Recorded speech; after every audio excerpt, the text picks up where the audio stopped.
G'day folks, welcome to this list of Wise Guy History's Euro Game of the Year from 1999 to 2024. I'm starting the year 1999 because I think this is a year when Euro game design really started to take off, become more accessible, become more mainstream, become really innovative. You could pick 95, 96, 97, 98.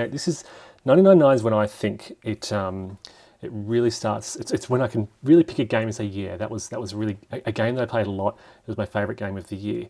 It also aligns with my War Game of the Year list from 1999 to 2024, which you can also check out.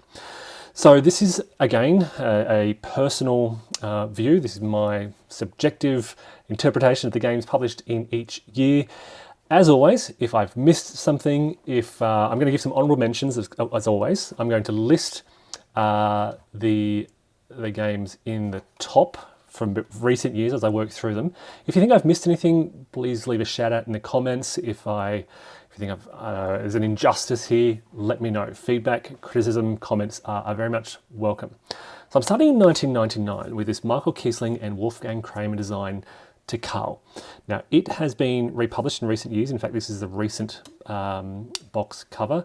My original version from 1999, let me show you what it looked like originally. It was a Rio Games edition version that looked like this. It was a wonderful game. We played it a lot at the time. It's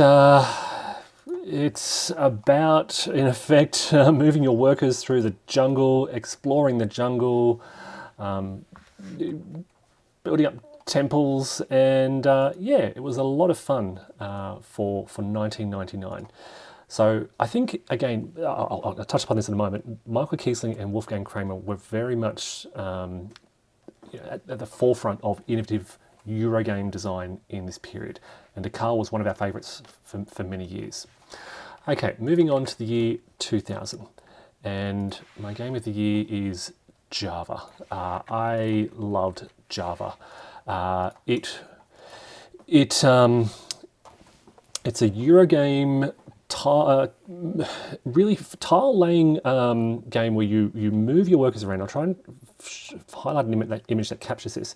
You move your workers around this terrain, but the options were wide open. So it's one of those games where you look at the map on your turn, you look at the board on your turn, and there were just so many choices available to you.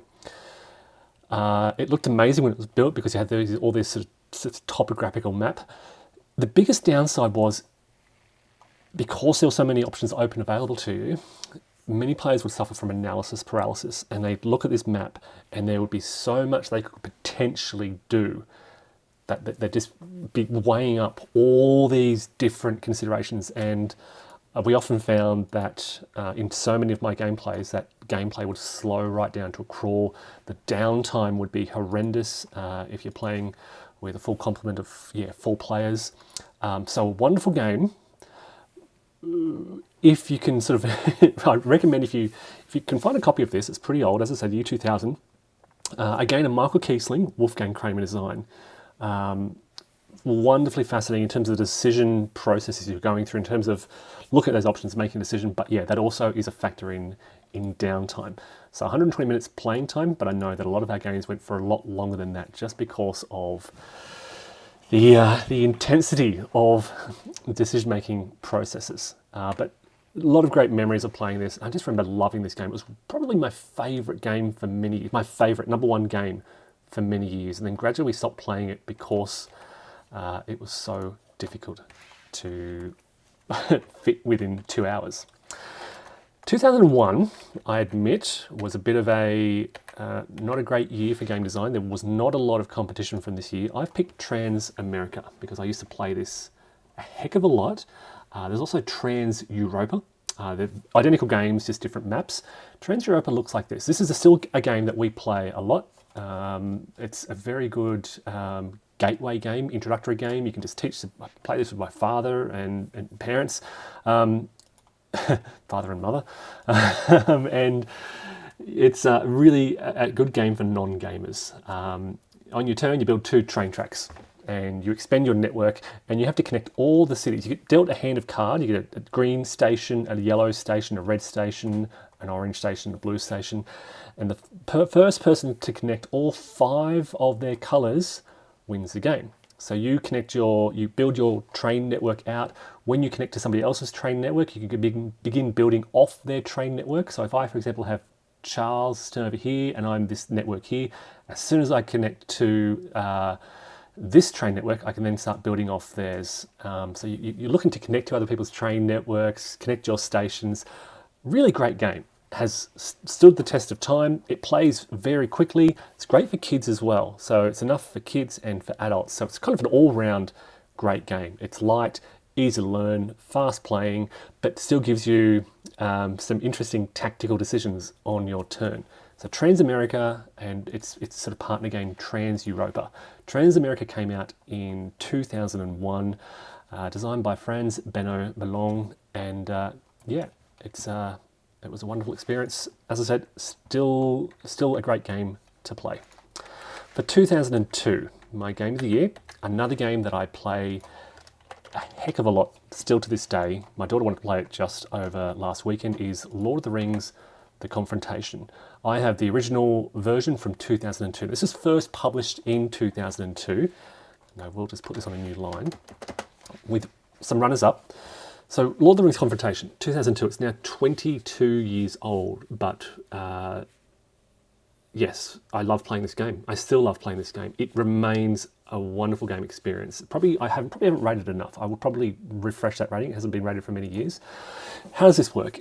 If you've played Strategia, it's very similar, but sort of takes it to a new level. You have 9 armies on the map, which look like this. If you're the Fellowship player, this is what your not armies, characters on the map. This is what they look like. This is the Dark player, the Sauron player. You place these on the map. Let me try and see if there's an image of a gaming process hidden from your opponent. So your opponent doesn't know where your forces are. Here we go. It'll look something like this. Is an interesting. Here we go. It looked like this. So you can see your forces, you can't see your opponent. You move your pieces one at a time, and higher numbers beat lower numbers, just like Strategia. But every time you engage in a combat, you will play one of the cards from your hand, which adds to the strength of your unit. So you might have a 4 versus a 1, you think you're going to win. You might only play a 2 card to give you a 6, and they might play a noble sacrifice, so both forces die. So there's enough really dynamic, it's a really fascinating game. The Dark player is trying to reach Mordor in strength or kill the ring. The Light player is basically trying to get the ring into Mordor or stop the Dark player from winning. The Dark player has a lot of strong forces. You can see here 9, 5, 5, 5. The Lighter player has weaker forces, but they tend to be wily and elusive and more easily able to evade the Dark player. So it's a great looking game, a lot of fun, immensely replayable. I've played this game dozens, if not hundreds of times over the years. I cannot believe it's a 2002 publication, so great experience.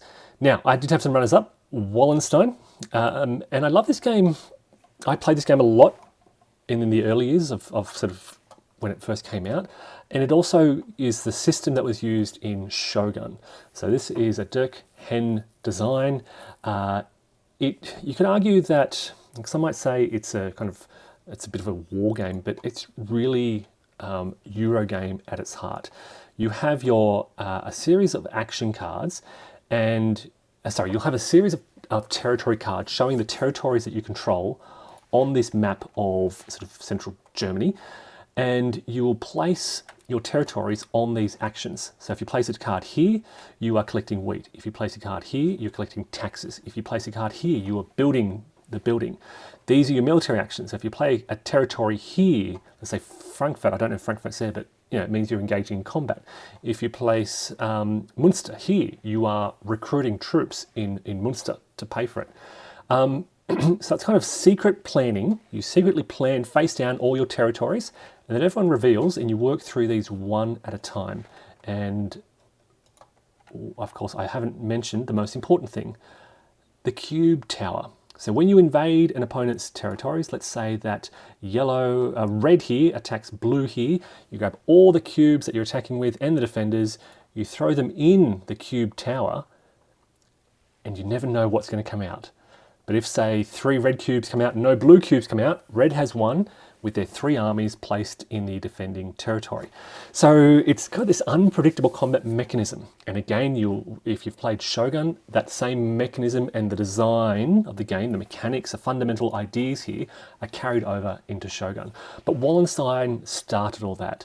There's a bit of a difference between Wallenstein and Shogun. The key feature of Wallenstein is that sort of square circular map where all the territories are close together, whereas in Shogun they're kind of stretched out across Japan, but fundamentally the same game. So Wallenstein gets an honourable mention, as does Clans. Clans was recently republished as Fae, and it's again one of my son's favourite games, and it's a Euro game where you're moving these little tribes or clans around a board, trying to grip them together and score points. A fairly simple game, easy to learn, but a lot of fun, also from 2002. Okay, as we move to 2003, my favourite game of the year is Carcassonne, the Castle. And again, this is a game, I'm not a huge fan of Carcassonne, I will point that out. I used to play a lot of Carcassonne. Don't play it anymore, don't own it anymore, but I have kept Carcassonne the Castle. It's the dedicated 2-player version of the game, and for some reason, I like it more than Carcassonne. It is based within, so if I can try and find a picture, this is the outline. So you build this puzzle around the outside, the city walls, the castle walls rather, and then you build your Carcassonne grid inside. And it uses much the same fundamental mechanics as Carcassonne. Put your buildings together, put your roads together, put your farms together, place a worker on there, complete the building and you take it off. But for some reason it was just it's just a little bit more fun and engaging and interesting than the original Carcassonne or Carcassonne with any of those expansions. I guess the fact that it was contained, so you had to build within the city walls, you've got the bonus tiles around the outside. When you land your VP marker on one of these, you collect that marker and it can give you a bonus scoring tile or a bonus action to take, things like that. So Carcassonne the Castle, my daughter and I played it just last week. So the fact that again it's 20 years old, we're still playing this game is testimony to its replayability and value after all this time. The backup for this year is Fury of Dracula. Now this is second edition Fury of Dracula.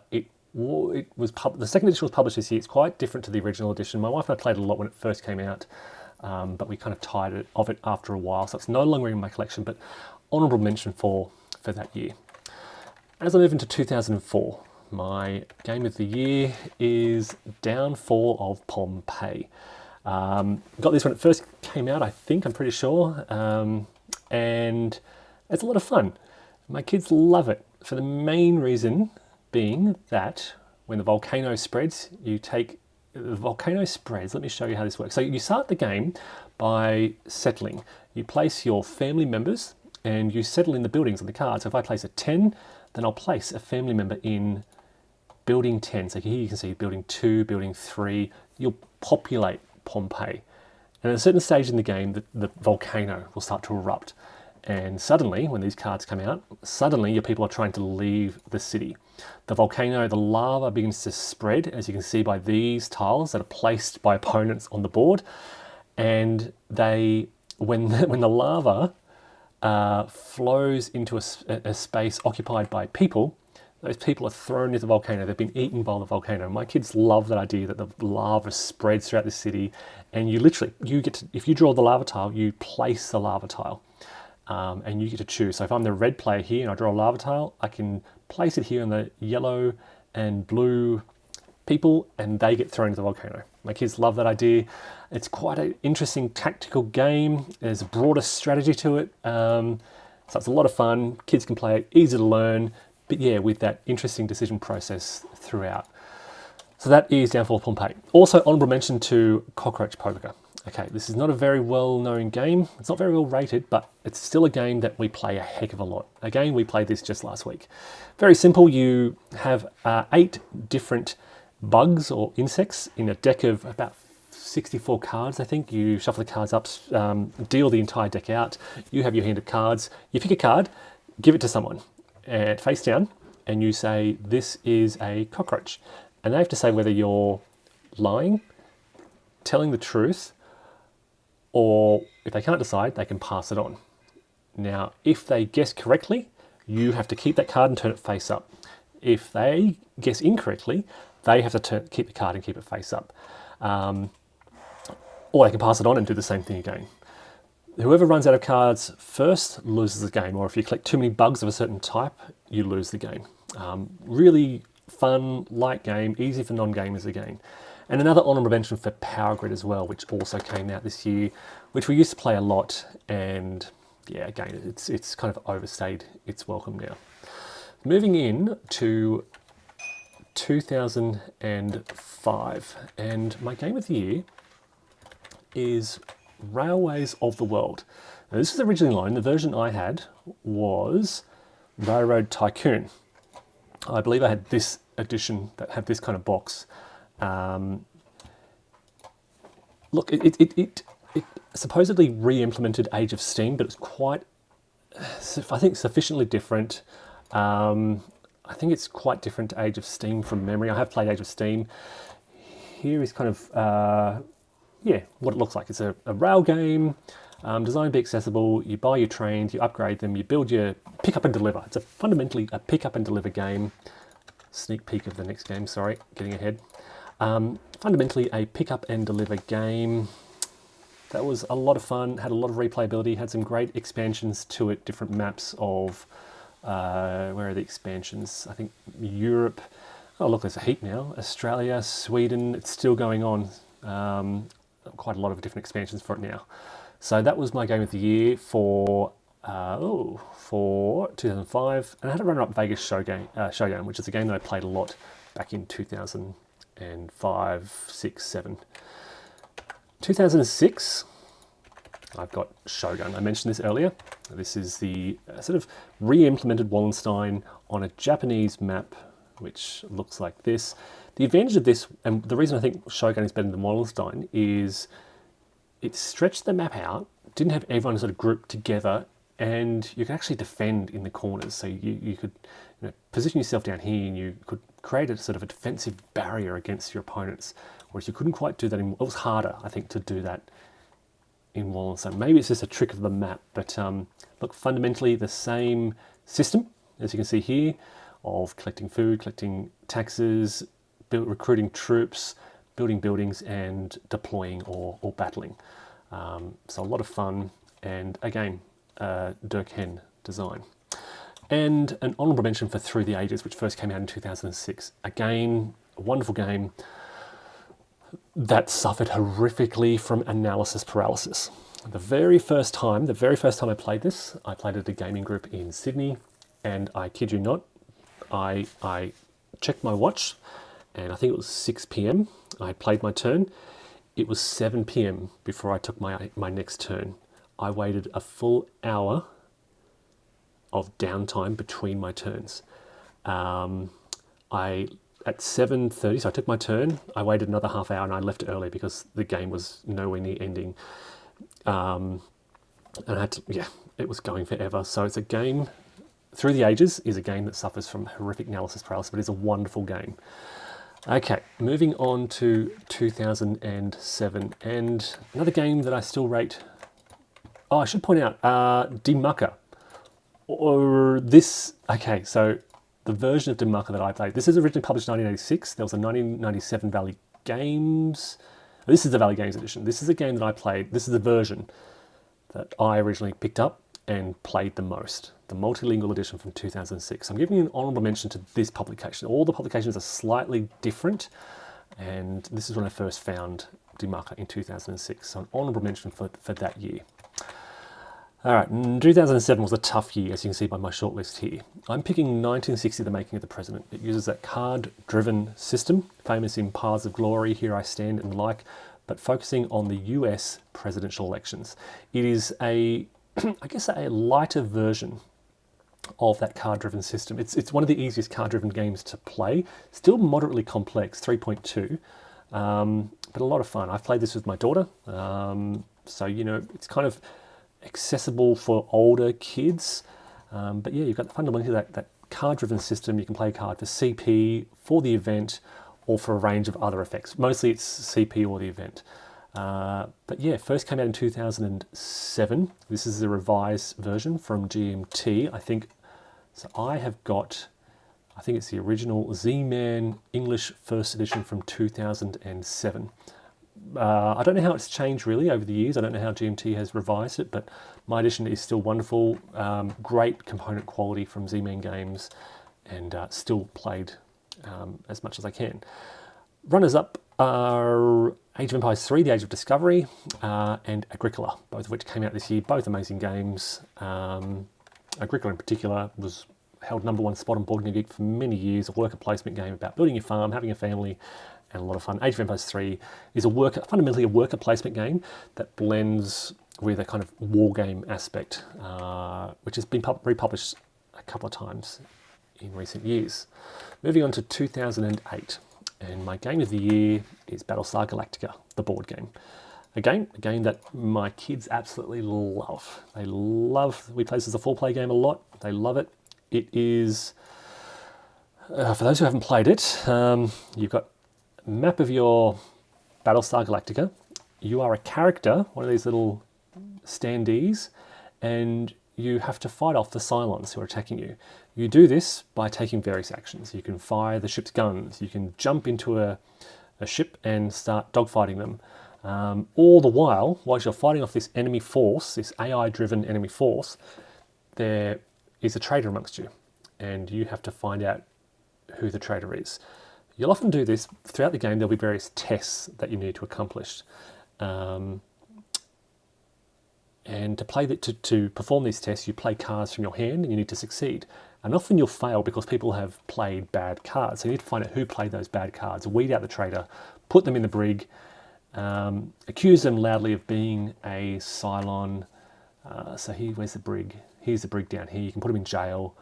And yeah, it's great components. It's a big game, a lot of cards. Yeah, a lot of fun. All right, so that was my game of the year for 2008. But honourable mention to Roll Through the Ages, a game I still play. It's sort of like a Civilization-like game. It's a dice rolling game, roll and write type of game that plays in about 10, 20 minutes. Le Havre, another Euro game, very popular, sort of in the vein of Agricola in a way. And Stone Age, which came out in 2008 as well, which we used to love when it first came out, but it's kind of overstayed its welcome these days, and I no longer have it in my collection. Okay, so moving on to 2009, and my game of the year is Claustrophobia. Again, not a very well-known game. This is really very easy. What's the weight for this? 2.48. It's a very easy dungeon crawl game for 2 or more players. I think you can play it up to, oh no, it's a 2-player game, yeah. So designed for 2 players, but you could play it with multiple players if you wanted to. Really simple dungeon crawl, some really cool mechanics, pre-painted miniatures. You've got those little monsters coming on the board. The heroes have to fight them off. And you've got, if I can find your character sheet, you've got to manage, the hero players have to manage, here they are, their character sheets. Yeah, various, they have, the monster player will have various abilities that they can do. They summon monsters and activate them, empower them with special abilities. But look, still in the collection, 2009, still a lot of fun. Honourable mentions for The Resistance, which is a social deduction game requiring sort of 6, 7, 8 players, and Middle-earth Quest.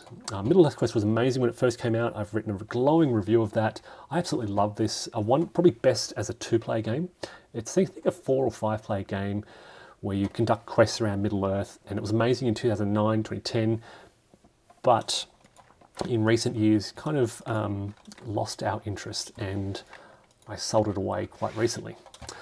Moving on to 2010, and this was the year that High Frontier was first published. Now, I never played the original, and I understand it has changed somewhat in years. I have got the most recent High Frontier for All, which, no, not that. So it's been re-implemented a number of times. I have this version. But again, my rule is, when was this first published, and is it substantially different enough to warrant an entry in 2020? If you feel that it is different enough, then let's throw this in 2020, because I think it's an amazing game, or at least an honourable mention for 2020. But yeah, I'm looking at the first edition from 2010. This is a very, very, very heavy game about, that's not part of the game, that's someone's Lego, but someone just flooded it with Lego pictures. It looks like this, okay? So the map hasn't changed too much. This is what High Frontier for All map pretty much looks like. You have your spaceships, you have to send them into, build them on Earth, send them into space, establish factories in space, and build more enhanced parts, and send them even further into the solar system. It's really fascinating, the movement mechanisms, the fueling mechanisms. There's a lot of maths and calculations involved, but when it all comes together, it's a really fascinating game and a lot of fun. Honourable mention to Sid Meier's Civilization, a heavier, mid to heavy Civ game, and Seven Wonders. All games that we still play. Seven Wonders is great. It's a very fast playing game. It doesn't matter how many players you have playing Seven Wonders, it still has the same sort of duration of about 40 to 60 minutes. And again, still played frequently to this day. So moving on to 2011, a lot of mentions here. My game of the year is Mage Knight. Vlada Schvartil game. It's a kind of technically a deck building game in the vein of Dominion and the like, but you're more focused on, you're building a deck, but you're not building a huge deck. You're really just kind of adding subtle tweaks to your deck over several days of sort of in-game days. It's an exploration game, so you're exploring tiles, and each of these little icons on the tiles is a potential encounter. So you might encounter a monastery, or you might encounter a town where you can recruit new troops. In other words, add a card to your deck. You might attack the mage tower, and if you succeed in attacking it, you might gain a spell. In other words, it's a card, a spell that you add to your deck. All of these little experiences enhance your deck with these are the cards. So you build your deck with these cards, enhancing your capabilities for bigger battles down the road. And ultimately, you're trying to fight an enemy castle, or depending on what sort of scenario, usually it's an enemy castle with various monsters inside it. So that is, you'll have your hand of cards, and you'll play your cards to move. You have to play move cards. You have to play attack cards to attack the enemies you encounter, block cards to block their attacks, and often you'll play spells to disable them or enhance your attacks, or use a ranged attack, things like that. So, a very accessible game, quite heavy. There's a lot of intricacies in it, so I won't go into the details, but you have things like cold fire attacks, and they are special and all this kind of stuff. But 2011, it was very innovative for the time. People loved it. It got my game of the year. Honourable mentions for Village, which is it's kind of a reverse worker placement game. You remove a villager to take the action. Pretty typical Euro otherwise. Mansions of Madness. The original version came out in 2011, which was okay. The second edition, which is app-driven, was remarkably better. Friday, which is a solo card-driven game, which I still play frequently. I was playing just over the weekend on my phone. I no longer have the card game because I've got the app version, which is very, very replayable, very easy to learn, very fun to play, very chaotic and random, but very light. And Flashpoint Fire Rescue, which I still have as well, which is a cooperative game where you're a firefighter putting out fires, and you move around a burning house put out fires and try and rescue people from the burning fire. All right, let's move on to 2012, and my game of the year. This is the year that Vital Lacerda's CO2 first came out. Now, I have got CO2 Second Chance, but again, gameplay is it's a new version. Which what does CO2 Second Chance do? I think this added a co-op version. I think, and again, this is a version I've got, so I haven't played the original, but I think fundamentally the gameplay is the same. So this is the year it first came out, and I love this game. It's probably my most played. It's not my favourite Battlestar game, but it's my most played. And what I love about it is it's cooperative. So you are working together. Battlestar games can be very competitive, and particularly for new players, when you're trying to teach new players this game, it can be a real challenge for them to do the optimal moves. But in CO2, you can work together, so you can help those new players. You can guide them through what's happening, what you need to do. In effect, you are building, and I want to show you Second Chance, because this is the version I've got, and it looks amazing. You are building power stations. You've got plans. You plan your station. You build the foundations, and you build the infrastructure, which produces energy, which helps you meet your energy demands. And as a Battlestar game, there's all these other little actions that you're doing along the way. You've got goals you've got to meet, and yeah, really cool Ian O'Toole art and iconography. Always very tight with your money and resources and workers, but look, a lot of fun, fascinating, and co-op. So if you like the Battlestar games, but you struggle to either get people to play them because they're so heavy, or people don't want to play competitive games, this kind of addresses those issues. A heavy, cooperative game that is brilliant. So that's CO2, and it's a challenge. It always feels achievable, but you really need to work together and cooperate. And when you do cooperate well, you can win. If you don't cooperate well, you'll likely lose. So that's CO2. Look, honorable mentions for Terra Mystica. I love Terra Mystica. Brilliant. What do I call it? It's not quite a worker. It's a resource management game where you're transforming tiles and building up towns and cities and the like. It's hard to explain really, but really quite innovative. Sulcan the Mayan Calendar came out this year, another kind of worker placement game. And Polis, I think it's called Fight for Hegemony, a game about ancient Greece. And yeah, a lot of fun as well. For 2013, my game of the year, Euro game of the year, is Caverna, the Cave Farmers. This was another close one. There are some great games this year. So, look, I'll mention the honorable mentions. Nations is a wonderful. It's through the ages light, but it's not too light. It's still a moderate complexity game, but it takes through the idea of through the ages, and it just simplifies some of those mechanics to make the game easier. I mentioned how Through the Ages has a huge downtime. Nations doesn't. It kind of removes that, makes it easier for players to actually play the game. And I loved Nations because it addressed that through the ages issue and made it easy to play. Concordia is sort of a Roman economy game that we play quite frequently, and Freedom the Underground Railroad is another brilliant cooperative game. You are working, in effect, to free enslaved people during the mid-19th century in North America. Mainly get them from southern US states to Canada. And you have to work together, and it's educational in a sense.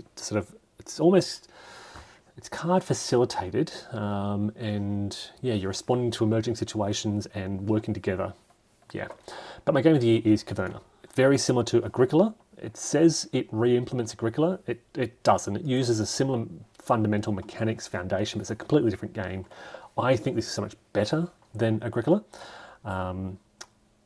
It looks very similar to Agricola in terms of you're building a house, you're building a homestead. Yes, similar mechanics, but it's a different game.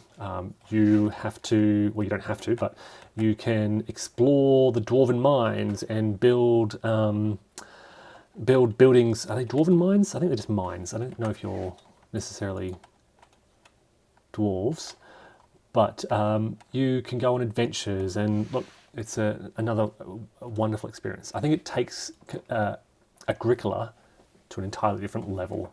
Uwe Rosenberg, brilliant design. If you like Agricola, you should love Caverna. I don't think there's any reason why you wouldn't love Caverna. I don't know if anyone would prefer Agricola over Caverna, or maybe the occupations in Agricola. But look, Caverna, I like it a lot better than, I rated it a 9 compared to Agricola, for example, which I rate a 7.75. That's 7.25. So that's how much highly I think Caverna is better.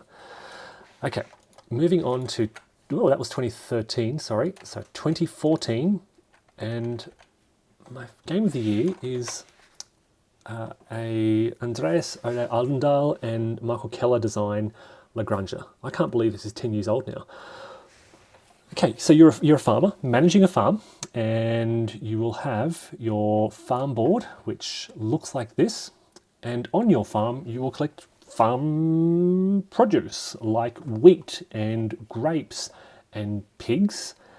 And you can manufacture those goods into food and wine and pork, and take them to market and sell them by setting up a market barrow.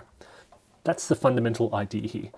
The mechanics are that it uses, doesn't look like that, it uses cards that have multiple actions. I'm trying to find a single card so I can highlight this. Let me get the images up. Is there an image of a card that I can highlight? Here we go. So the cards look like this.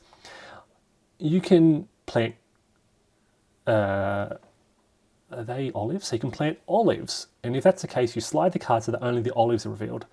You can set up a market order, in which case you slide the top of the card under your farm, in which case you can only see the market order.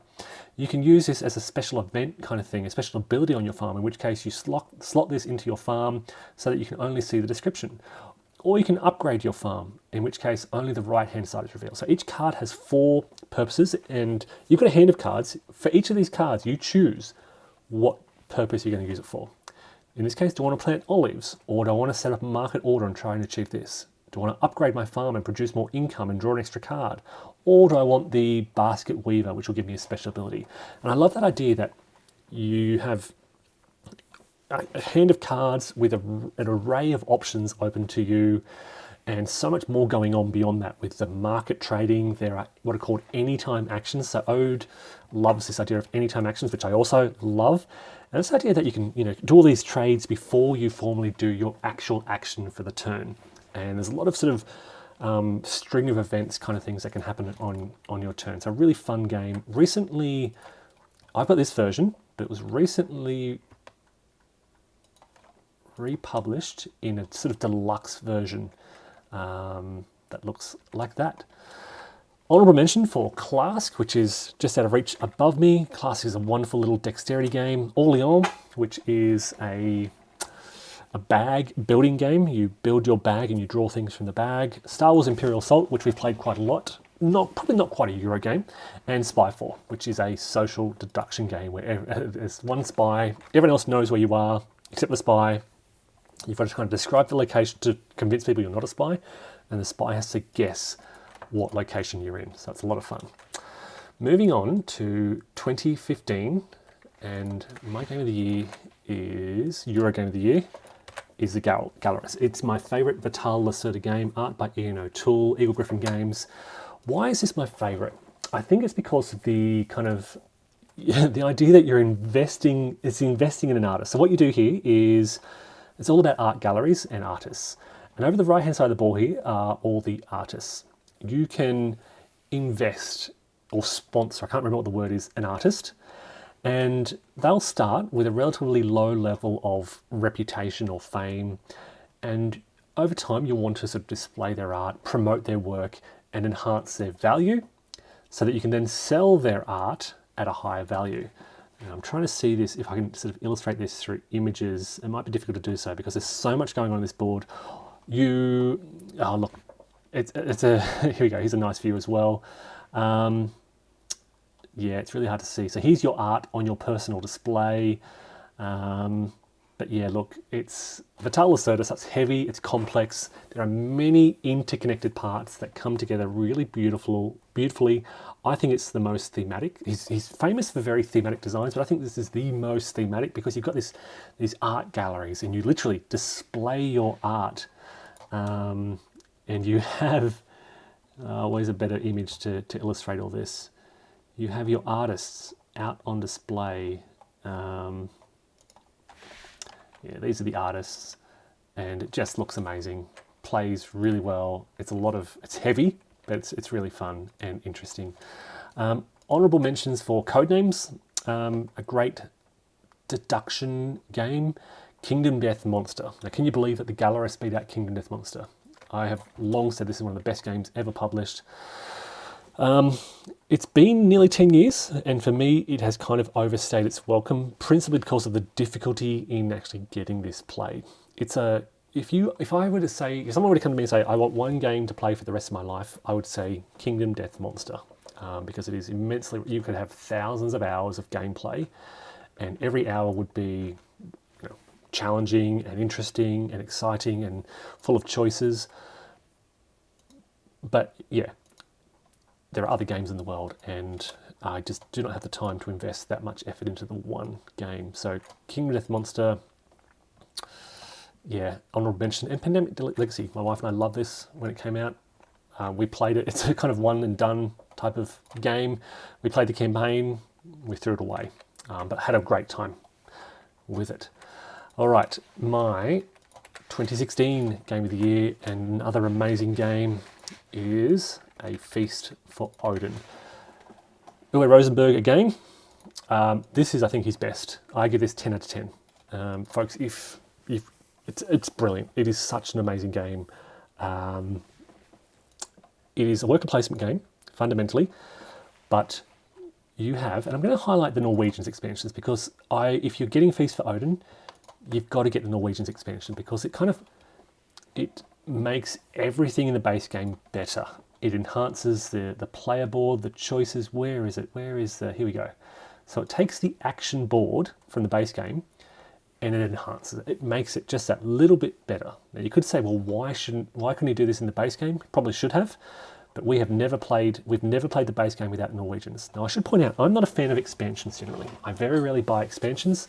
This is one important exception, such that if you buy a Feast for Odin, you must buy and use the Norwegians expansions. It adds to an already amazing game. Makes it a 10 out of 10. Probably takes a 9.5 game, makes it a 10 out of 10. With all the additional choices and decisions that this final row adds in particular, and various other tweaks. So these are all the worker placement. You have your Vikings as workers, and you'll place them on this action board to take actions. As you can see, there's like 80-ish actions available. So you'll place them, this is a game in progress, you'll place them on the action board. The first row is 1 Viking, second row you place 2 Vikings, third row you place 3 Vikings, fourth row is 4, okay? Obviously the fourth row are more important actions, the first row are the weaker actions. You will collect resources. It's really about a resource management game. You'll collect raw materials like fish and timber, and you'll convert them into homesteads like this, and trade for better goods, which you'll use to display your wealth around your island.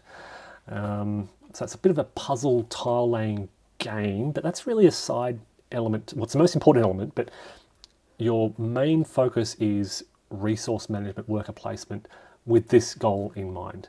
And it's really fun, so much to do. You can go hunting, you can go pillaging, you can go settling distant lands, expeditions and the like. There's so much you can do, and it's always, every game of A Feast for Odin for me feels different. You've always got choices available, and the game really evolves wonderfully. Honorable mention for Great Western Trail,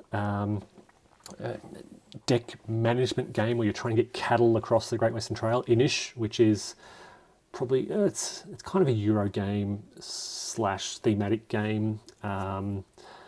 Santorini, which is, very, very much one of our most played games in our household. It's an abstract game about the Greek gods. Scythe is a Euro game that looks like a war game. It is fundamentally a resource management engine building game that looks like it should be about conflict. So there's this huge map where you wage war, but fundamentally what you should be focused on is building your engine and striving for victory points.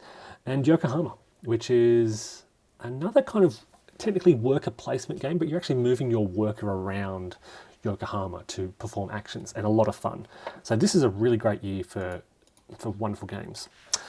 As I move into 2017, my game of the year, Euro game of the year, is Spirit Island. The best cooperative game I've ever played. By which I mean that this game you will win or lose based on how well you cooperate as a team. You will play as a god, and a New World power, let's say the Spanish conquistadors, have tried to invade your island. You need to, I might be the god of wood and my wife might be the god of lightning. We need to work together. So as the god of wood, I might be able to move the Spanish, funnel their troops into a certain territory, and my wife as the god of lightning might be able to, I can't remember the exact actions, but she might be able to cause a lightning strike which kills off 3 of the Spanish troops.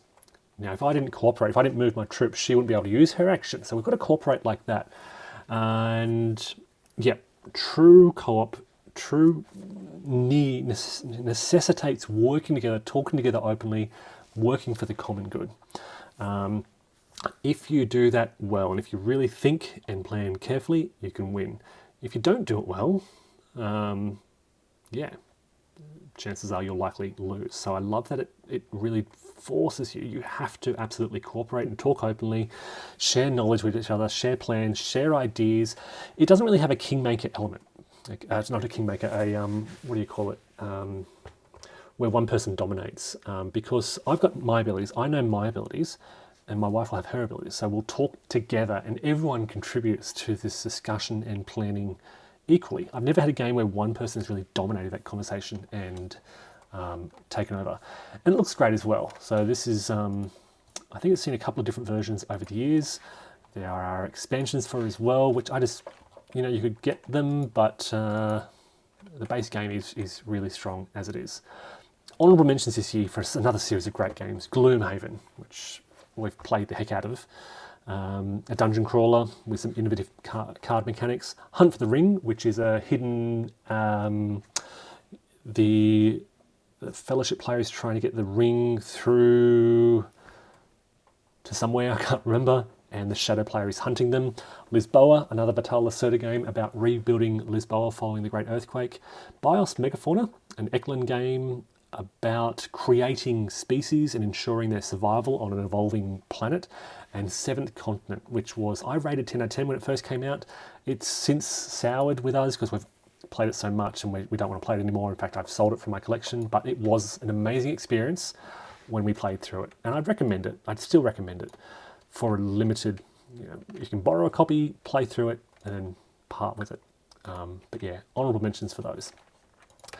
My Euro Game of the Year for 2018 is Root. This is a Cold World design, very asymmetric player power, immensely asymmetric, completely different, very difficult game to learn. I've never soloed it because I think it'd be a real challenge to keep 4 different rule sets in your head. And when I say 4 different rule sets, each of the 4 players are so distinctly different. It's a difficult game to teach to people. It is quite heavy, so 3.8 weight rating. I think that's principally because it's a challenge enough to learn one of the player powers, and to understand what everyone else is doing is an even greater challenge. Add to that the fact that there are now many expansions for it which add even more player powers, which adds to the complexity. So I think I've only ever played the base game, but I love it. But it's a challenge, and I acknowledge I haven't played it all that much. I've probably got about maybe 4 or 5 games under my belt ish, but every game's been wonderful. Yeah, as I said, asymmetric powers, everyone's doing something different, and it's kind of, I guess you could call it a territory area control type of game under these kind of complex mechanics. But yeah, a really great experience every time I play it.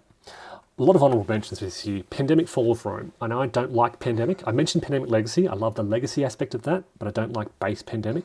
Pandemic Fall of Rome is about the kind of Rome trying to fight off barbarians on their frontiers, and it just worked really well, and I loved it. Teotihuacan is, in effect, a worker placement type of game where you move your workers around this map and perform various actions to get victory points and build a pyramid. Lord of the Rings Journeys in Middle-earth. My group we have played the heck out of this. It's a really great cooperative game. And again, another great co-op. Rise of Queenstown, another one of my top favourite co-op games. Not co-op, it's not co-op. It's It's a legacy game, sorry. My family played this. We loved it. The sad thing about this is it's another one and done. So once you finish it, we threw it away. But it was great at the time. It's a dice, so it's a legacy game where your dice evolve. So the dice you use, you add stickers to your dice, enhance the powers on your dice. You're building a little community. It's not very well known, but we absolutely loved it. And finally, Brass Birmingham, which I think is the #1 game at the moment. Honourable mention, I've got it. It's good. I don't know why it's #1. It's good, but by no means would I put it in the #1 spot. But an honourable mention for this year nonetheless. All right. It's a game about building industries and connections in industrial England. All right. Game of the Year 2019 and one of my top games of all time, Cooper Island. So few people know about this. This is a 4.17 weight. No, it's so much easier than that. This is one of the best. Okay, top 5 games, folks. It's an Andreas Odendal game. He uses that anytime kind of action. This is about building up an island, or building up an area of your peninsula. So this is a one-player game by the looks of it, and in a multiplayer game, every player will have, it's another one-player game, in a multiple-player game, every player will have a little peninsula that they're building up. So it will normally look something like this. This is a 3-player game. Everyone has a little peninsula. You have boats moving around the peninsula. This is your scoring track. But on your little peninsula, you are looking to enhance your production of resources. That may sound bland, but there are so many little mini calculations that you're factoring into that production. You are not allowed to produce on a tile that has a resource on it. So you've got to take that resource and spend it. But if you save it, it loses its value. Oh look, there's too much to explain, but fundamentally, this game produces some of the most fascinating decision processes that I've ever experienced in a game. I love, and it's got that string of actions that you'll see in La Granja, but to a whole new level in Cooper Island. It's got a great solo expansion. So this is just your peninsula. These are your actions. So it's a worker placement game. You've always got actions available in the center of the board. Worker placement, resource production and management, and you've got your home board, which looks like this. So you're trying to, it's got a bit of that Terra Mystica element where you're trying to place buildings to unlock more special abilities, place your stronghold, or it's called, to unlock that. You get new workers, which unlocks more special abilities. They have to be fed, kind of like Agricola. So it kind of brings elements of so many different games, of La Granja, of Terra Mystica, or the Gaia Project, of, Terra Mystica, Agricola, Caverna, with a kind of, this is really the core of your game, your production, because your production is needed. Your tiles on your peninsula produce these resources, and they're needed for everything you do. You've got boats on the left here. What else have you got? You've got, goods, cargo. This is the cargo ship. So you can ship some of these goods, gold, off on a cargo ship to gain a cargo plank to unlock another special ability. There are so many different elements of this game that all come together so beautifully, and it's why it's one of my favorite games. One of my favorite, if not my #1. If I had to pick one game, it'd probably be this in terms of this Eurogame list. And so few people know about it. And I don't know why. Frosted Games, I think it's a German publisher. And I think Czech Games, Capstone Games, sorry. 2019, look, absolutely amazing experience. I rate it 10 out of 10. I would highly, highly, highly recommend checking it out if you get the chance. Now, some honourable mentions. Maracaibo is similar to Great Western Trail. Another game that uses multiple card actions. So let me bring up Maracaibo. It's based on the era of piracy. There is a good campaign element in here. Alexander Pfister was the name I was trying to think of. Looks really cool. It kind of becomes a bit repetitive after a while. But initial experiences were great. I rated it very highly, and then I think I've downgraded it to about an 8 in recent years, just because it's a bit repetitive. Escape Plan is another wonderful Vital Lacerda game, one of his easiest games, about escaping from a city as a criminal. Watergate is a fantastic two-player back and forth. It's almost like, imagine Twilight Struggle, but smaller, more bite-sized, about the Watergate scandal. Card management, kind of resource management in a sense, but your resources are sort of cards and tiles. And Cthulhu Death May Die, which is probably not a Euro game. Honourable mention for that for this year, because of the fascinating scaling combat mechanisms within that game. Sort of a lot like Arkham Horror in that ilk, but you're exploring sort of more local environment, a house, almost like Mansions of Madness. I think Mansions of Madness, but with different combat mechanisms that really make it really exciting. Okay, so moving into 2020, and my game of the year is another Vital Lacerda game, On Mars, and probably... No, I think I've played CO2 more than On Mars, but I have played On Mars quite a lot. Quite a hefty one, probably alongside Lisboa, one of the heaviest designs of his that I've played. But my daughter has played this. So the idea is you settle Mars and you travel between Mars and I think this is a space station. So you go from the space station to Mars and back and forth, back and forth. When you're in the space station, you collect resources and plans, and then you travel to Mars, shown by your astronaut here, and you implement those plans. You build things, you spend those resources, and then you come back to the space station to recoup. So you're constantly going back and forth, trying to achieve various goals, trying to enhance your resources and capabilities and achieve missions and manage your people and resources and tiles and all this kind of stuff. There's a lot going on. But again, as a Vital Lacerda game, it's very thematic and it all comes together really nicely in a crunchy way. Honourable mention for Lost Ruins of Arnak, which is a great sort of family exploration Euro game. Eclipse Second Dawn for the Galaxy. Now again, I think the second edition is so different to the first that I've placed it here as an honourable mention.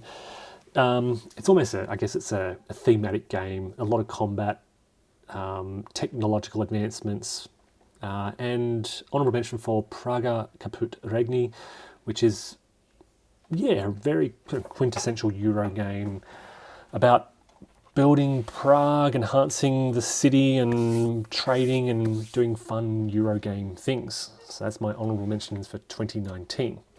Moving into 2021, my game of the year is a game I just haven't played enough, and it's Oath. I think this is currently on Kickstarter, a new version of it. What can I say about this game? Colville, again, so from Root and Pax Pamir. I'm trying to get a sense of what it all looks like.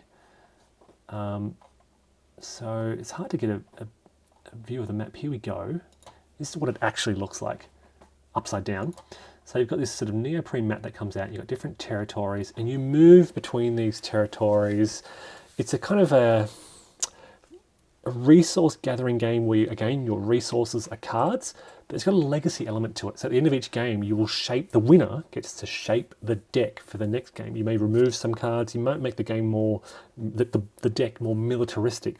So the game will evolve over time and it will change, and I absolutely love it, but it's very difficult to get to the table, very difficult to get my kids to play it.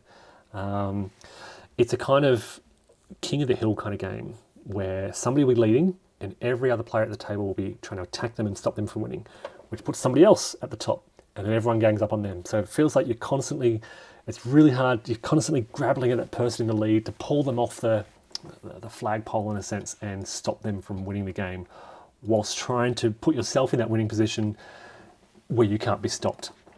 So the victory conditions are often changing. There are various different ways to win the game. It's a really dynamic, evolving situation and a lot of fun.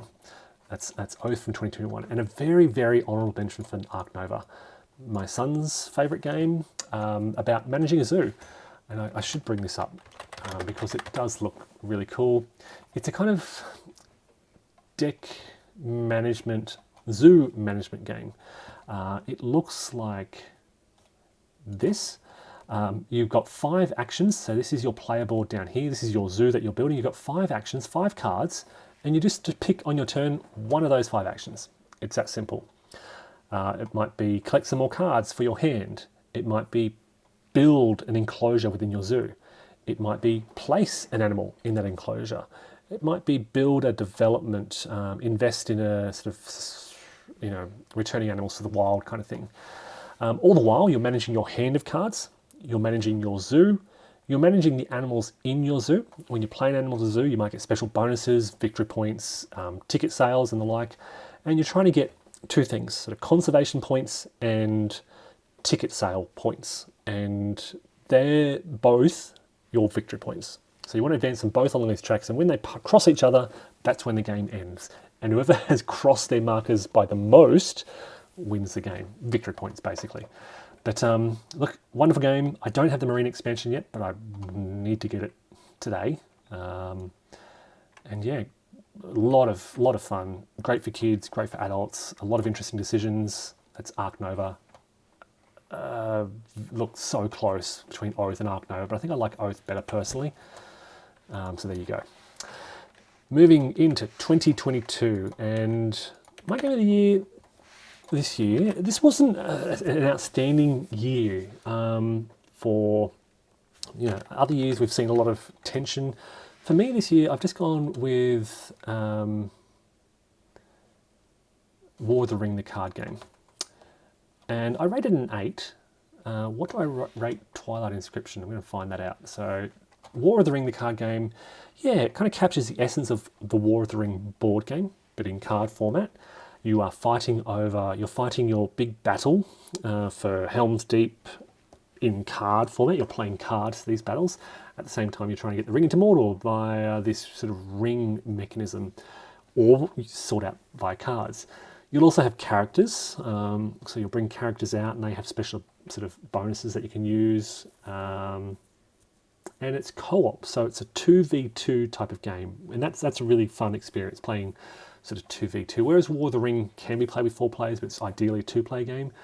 War of the Ring card game is probably best, well, it can work with either 2 or 4. And I think it's equally well with both.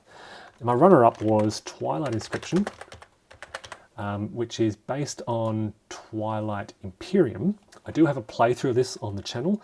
It's a roll and write game, but it's quite a heavy. Most roll and write games are very light, very easy, very random.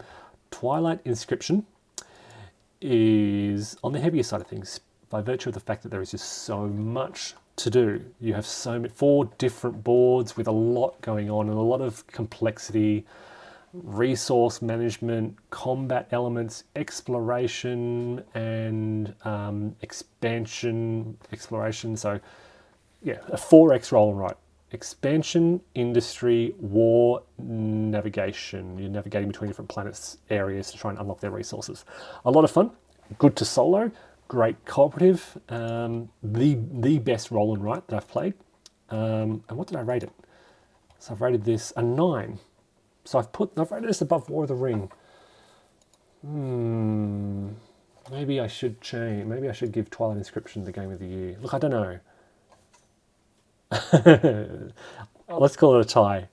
War of the Ring and Twilight Inscription for this year.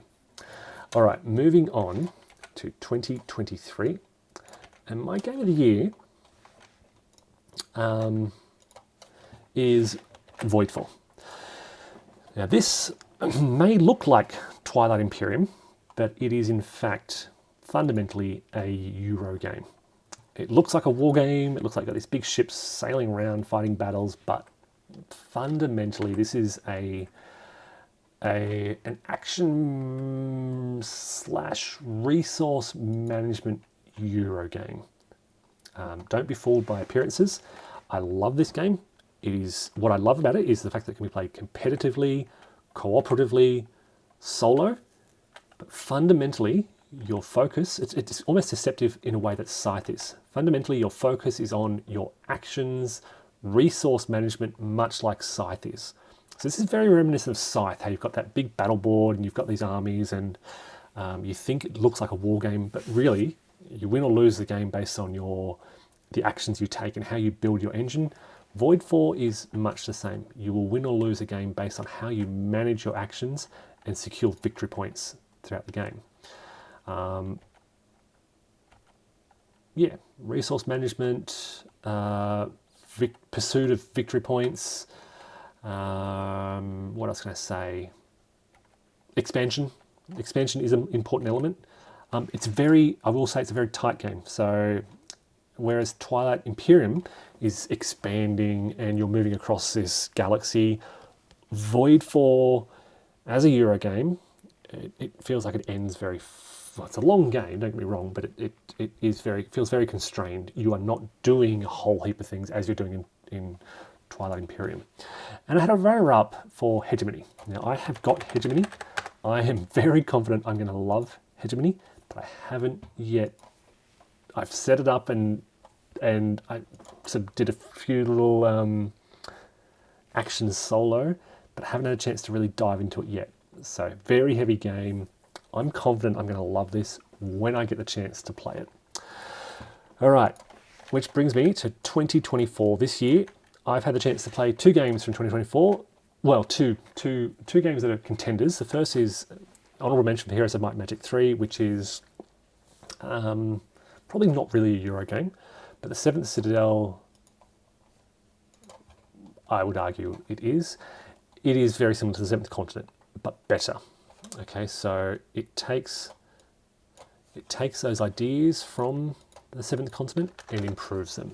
So the reasons I didn't like 7th Continent are gone in the 7th Citadel. It's on my table behind me right now. It's a kind of campaign game. It does not look like that. Oh yeah, that's at the tile by the look of it. It looks, I'm trying to show you, here it is. So you explore this region and you have challenges along the way and you manage your life points, you build your deck of cards. It's a bit of a deck builder. It's actually quite a strong deck builder. You build your hand of cards, which represents your actions you can take and the results of those actions. You may have items and equipment that you're carrying along, weapons and stuff like that. You have to sort of explore this land, scrutinize the cards you're exploring. There's a bit of a deduction element as well. There's a lot of sort of text that you read through and try and figure things out, where you should be heading, stuff like that. Thus far, we are loving it. I don't think I've rated it yet, but it's certainly, I have, 9 out of 10. It gets my Game of the Year for 2024, pending 6 more months of gameplay for the rest of the year. I don't know what else is arriving this year that may surpass it, but I think it'd be really hard to surpass the 7th Citadel. A really wonderful experience. I would recommend it, even if you did not. Well, okay, what are the reasons why you didn't like 7th Continent? For me, this addresses a lot of those concerns and is a far better game. All right, folks, so that is my list complete. What do you think? Is there anything that I've missed? Is there anything that you strongly disagree with? Have I forgotten anything? Any glaring omissions that you think I should have mentioned, even honorable mentions, please let me know. Thank you all for watching and take care. Bye for now.